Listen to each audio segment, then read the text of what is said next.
Vladimir Putin went on a victory lap of Syria and the Middle East this week, intent on showcasing his ability to secure the upper hand against the U.S. in the region. On a surprise visit to a Russian airbase on the Syrian coast, he demonstratively embraced the Syrian president Bashar al-Assad, whose hold on power Russia's military intervention has all but saved. "Friends, the motherland is waiting for you," Mr. Putin told a detachment of Russian soldiers. "You are coming back home with victory." Meanwhile, in eastern Ghouta, a rebel-held suburb of Damascus where Russia had announced earlier this year that a ceasefire would take hold, children living under siege are starving. Despite the de-escalation deal, Syrian government forces continue to pound the area, backed by Iranian and Russian allies in an attempt to score a decisive victory. These two scenes spoke volumes about Russia's calculus, and about the realities it has helped create on the ground. That the Russian president has now announced a substantial troop withdrawal must be taken with a barrel of salt. Similar pledges have been made before and remain unfulfilled. On Tuesday, a Kremlin spokesperson said Russia would retain a sizable force in Syria to fight terrorists. Russia's definition of terrorism in Syria is like that of the Assad regime, which equates it to political opposition. Mr. Putin is keen to speak of victory. In Moscow, he has announced that he will run for re-election next year.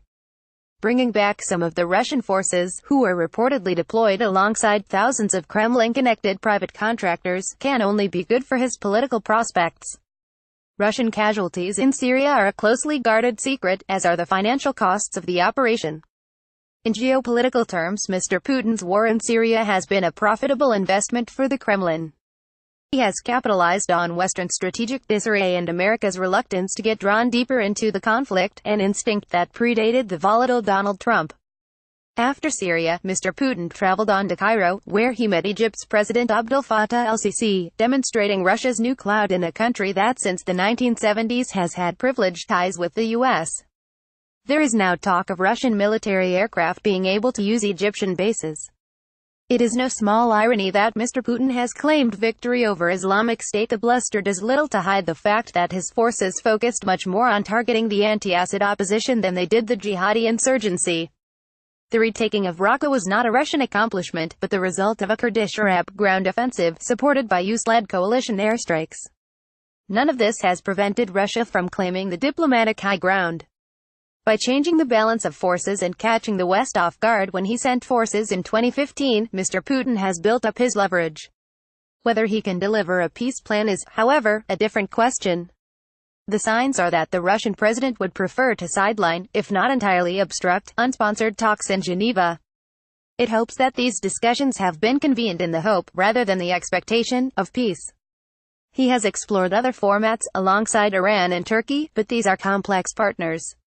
Iranian-controlled forces have grown more dominant in Syria than Mr. Putin perhaps initially anticipated.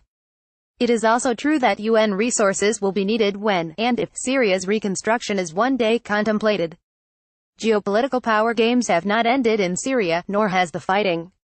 In eastern Ghouta, according to the UN, 137 children, including babies, are in urgent need of medical evacuation. By propping up a dictator who starves and massacres his own population, Mr. Putin surely owns the desolation in Syria, as much as he controls military bases. Russia has returned to the Middle East, but its responsibilities in the bloodbath are equally on display.